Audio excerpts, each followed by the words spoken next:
A private equity firm buys a chemical plant and sends in a guy whose entire career has been PowerPoints about efficiency.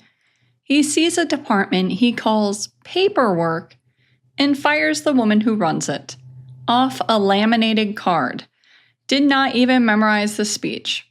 What happens next is one of the most expensive lessons in the difference between what looks unnecessary and what is holding everything together. Stay for my take at the end and drop yours in the comments. Caldera Chemical sits on 47 acres of salt-weathered concrete between Texas City and Galveston, right where the humidity thickens into something you can taste. I spent 11 years in that plant. Environmental Compliance Manager, which sounds like a title someone gives you so they can forget your name, except that in a specialty chemical manufacturing facility operating under a Resource Conservation and Recovery Act permit, my name was the only one the EPA cared about. I was the sole authorized signatory on Caldera's RCRA hazardous waste permit and our Title V air emissions permit. Every manifest that left the facility with a drum of spent solvent or a container of chromium-bearing sludge had my credentials attached. Every quarterly emissions report filed with the Texas Commission on Environmental Quality carried my professional certification number. I did not delegate this. You cannot delegate this. The EPA does not accept. Someone in legal looked at it. My morning started at the groundwater monitoring wells behind Building C. 8 wells, sampled monthly, calibrated by hand because the piezometric surface under that part of the facility shifted with tidal influence from the bay. I had 14 months of continuous data demonstrating our corrective action. Benchmarks were holding. That data fed directly into the RCRA permit renewal application, due in 90 days, which required my signature, my professional certification, and my direct attestation that the facility was in compliance. Routine. Like breathing. The part nobody talked about was the waste stream redesign I finished 2 years earlier. I had rerouted our solvent recovery process to capture a toluene-xylene fraction that we had been paying a contractor $1.2 million a year to haul away. Reclaimed it in-house, sold it back into our coatings line. That single change drove $4.7 million in cost reduction in 1 fiscal year. Combined with the disposal fee elimination, my process contributed to a $9.4 million quarter that the new ownership group presented to their investors like they had invented it. The new ownership group. That is where this starts to turn. Caldera had been family-owned for 30 years until Bridgepoint Capital acquired it. 3 years of private equity ownership, and the first 2 were fine. They let the operators operate. Then they sent Garrett. Garrett Hale arrived in April with a title, Chief Operating Officer, and a mandate he repeated in every meeting like a man who had memorized it on the flight down. Lean transformation. He came from a management consulting firm in Chicago. His LinkedIn said operational excellence. His resume said process optimization across verticals. What Garrett actually knew about chemical manufacturing could fit inside one of my sampling vials with room left over. His first week, he requested org charts. His second week, headcount reports by department. His third week, he walked the plant floor in shoes that had never touched industrial concrete and told the shift supervisor our batch cycling times were not best in class. The shift supervisor, a man named Dell who had been running that line for 19 years, looked at Garrett's shoes and said nothing. I got my meeting in week 4. He sat behind the desk that used to belong to Frank Medina, who had actually understood what this plant made, and he smiled the way consultants smile when they are about to reorganize something they cannot define. Renee, I've been mapping our core competency structure, and I want to talk about how compliance fits into the broader operational ecosystem. He said ecosystem, about a chemical plant. I think there's a real opportunity to consolidate your function with legal. Streamline the reporting lines. Eliminate some of the redundancy in how we handle paperwork. Paperwork. I let that word sit in the air for a moment. The RCRA permit renewal is due in 86 days, I said. The application requires a corrective action demonstration supported by 14 months of continuous groundwater monitoring data that I personally collect and calibrate. The Title V permit requires annual compliance certification by a qualified environmental professional, that is me specifically by name, on file with TCEQ. These are not paperwork. They are federal and state legal obligations tied to my professional credentials. He nodded the way people nod when they have already decided and the meeting is a formality. I hear you, but we need to think about this holistically. Right-size the overhead. I'll circle back with legal, and we'll build a transition framework. A transition framework for federal environmental permits. I looked at this man, press shirt, no safety glasses, visitor badge still clipped to his pocket because he never applied for a permanent one, and I understood exactly what was coming. Not because I am prescient, because I have seen this organism before. A new executive enters a system they do not understand, identifies the departments whose work is invisible when done correctly, and calls that invisibility inefficiency. By June, 2 of our 3 process engineers had accepted positions elsewhere. Dell put in his retirement paperwork a year early. The organism was working exactly as designed. July 11th, a Tuesday. I remember because I had just finished the quarterly benzene monitoring report that morning. Garrett's assistant sent a calendar invite at 2:15 for a 2:30 meeting.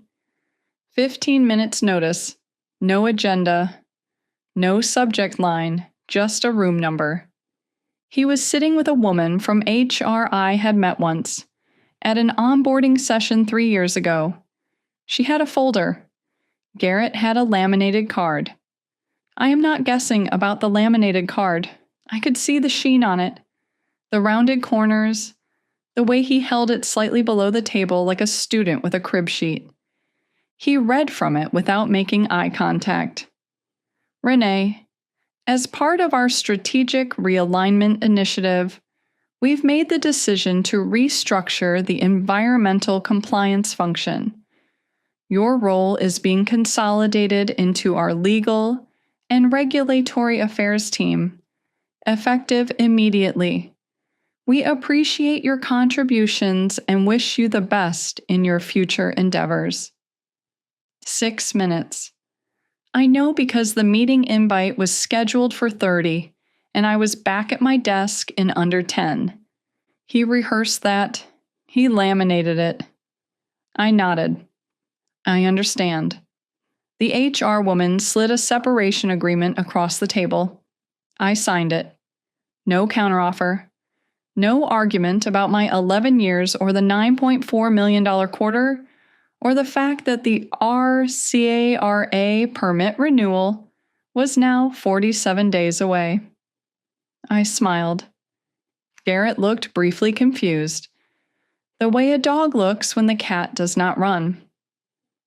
At my desk, I forwarded my personal copies of every report I had authored to my home email.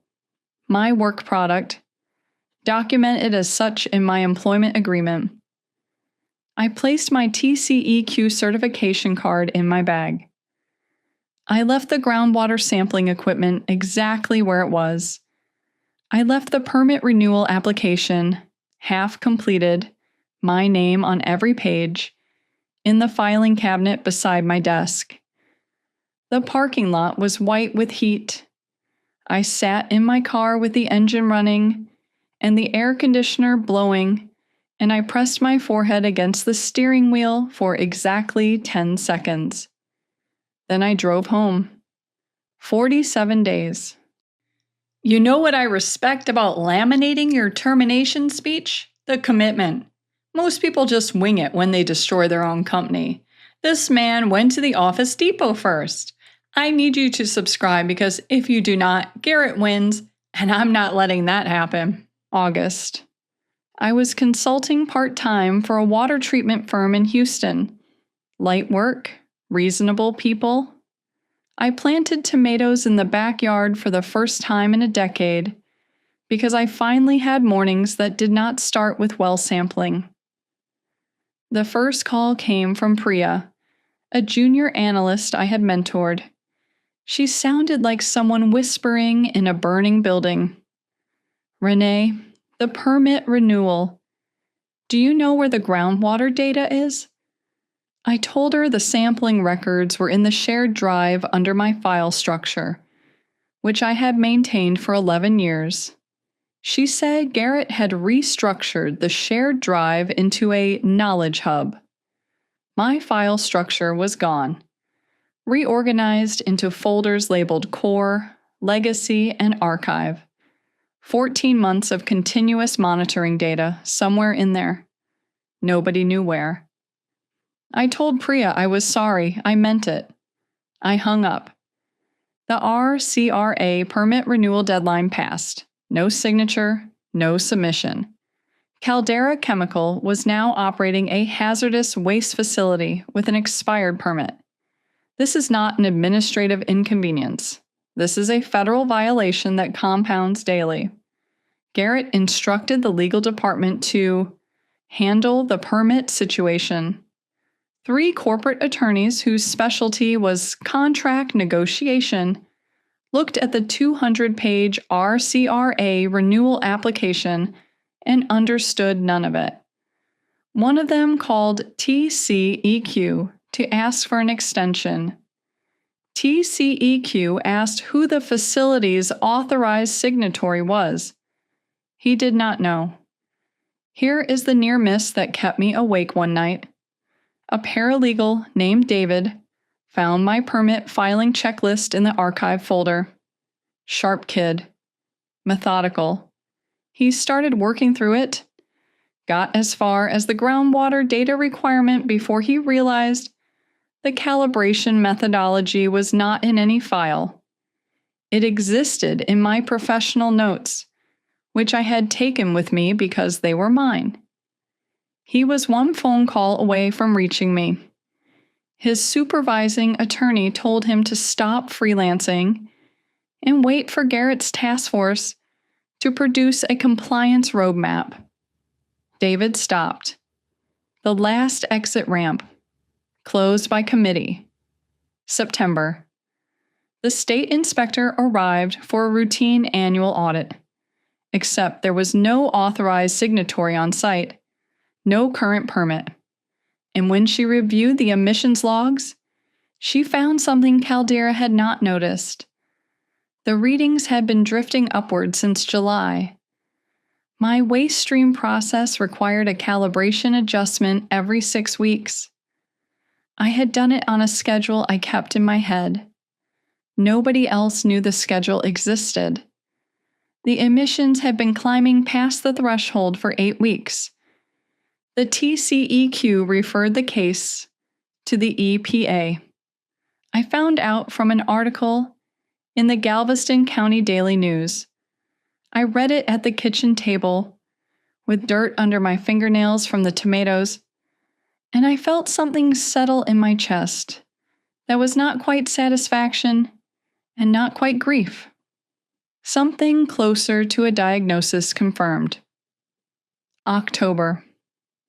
The call came from the Texas Commission on Environmental Quality, not from Caldera. They were assembling a technical advisory team for the enforcement action and needed someone who understood the facility's compliance history, the permit structure, and the corrective action program. Someone whose name was already in every filing. I wore a charcoal blazer over a white blouse, steel-toed boots, because I have never walked a plant floor without proper footwear. I carried a briefcase with 11 years of professional notes. I walked in through the front gate with 2 TCEQ inspectors and an EPA Region 6 enforcement officer. The conference room was full. Legal, operations, 2 people from Bridgepoint Capital, and Garrett sitting at the head of the table, which told me he still did not understand what was happening. You do not sit at the head of the table when the federal government is in the room. His expression went through 3 stages: recognition, confusion, and then something he covered with a consultant's composure. Renee, good to see you. I didn't realize you were consulting for the state. I'm serving as independent technical advisor to the enforcement team, I said. I did not sit down. The EPA officer asked me to walk the room through the facility's permit history. I did, calmly, in steel, the monitoring wells, the calibration methodology, the corrective action data, the Title V certification, and then I explained my waste stream process, what it had actually been doing. The toluene-xylene recapture was not purely a cost measure, I said. It was also an emissions control. The recapture kept volatile organic compound output below the threshold that triggers Tier 2 reporting under the Emergency, Planning and Community Right to Know Act. Without the 6-week calibration cycle, the facility has been exceeding that threshold since approximately July 25th. Silence. Garrett opened his mouth, reached for a word, any word, and what came out was, "That was never communicated to the transition framework." The EPA officer wrote something down. The consent decree, $2.3 million in civil penalties, a mandatory compliance schedule with independent oversight, and a responsible officer designation, the name of the executive who eliminated the compliance function, Garrett Hale, on a federal document, permanently. He tried to explain to the Bridgepoint partners that compliance had been an inherited inefficiency. One of them, a woman who had clearly done her diligence before this meeting, said, "You eliminated a $9.4 million process and a federal signatory because you thought it was paperwork." She did not ask it as a question. I run my own environmental compliance consulting firm now. 3 employees, all former colleagues. Caldera is one of my clients. They pay a quarterly retainer that is more than triple what my salary was. I maintain their permits. I calibrate their wells. I sign their filings. The same work. My terms. Garrett was removed by Bridgepoint within 4 weeks of the consent decree.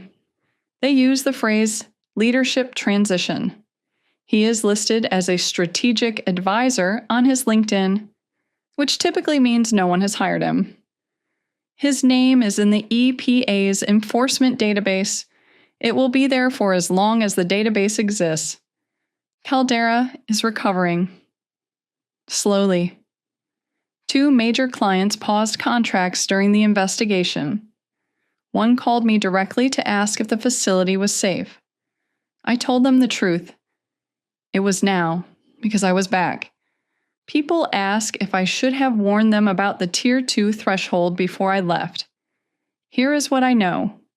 I described my work to Garrett Hale in specific, precise, technical language. He called it paperwork. I was not hiding anything. He was not listening. Whether the distinction matters is something I have decided is not mine to resolve. I calibrated the wells last Tuesday. Drove home in daylight for once. The tomatoes are done for the season, but I am planting garlic for the fall. Well, here's my take. The thing that gets me is not the laminated card, it's not the 6-minute meeting, it's the circle back. She sat across from this man and explained in very specific English that federal permits are tied to her name, her credentials, her hands in the dirt at those monitoring wells. And his response was, I'll circle back. That's not a delay, that's a confession. That's a man telling you he has no idea what you just said, and he is not embarrassed about it.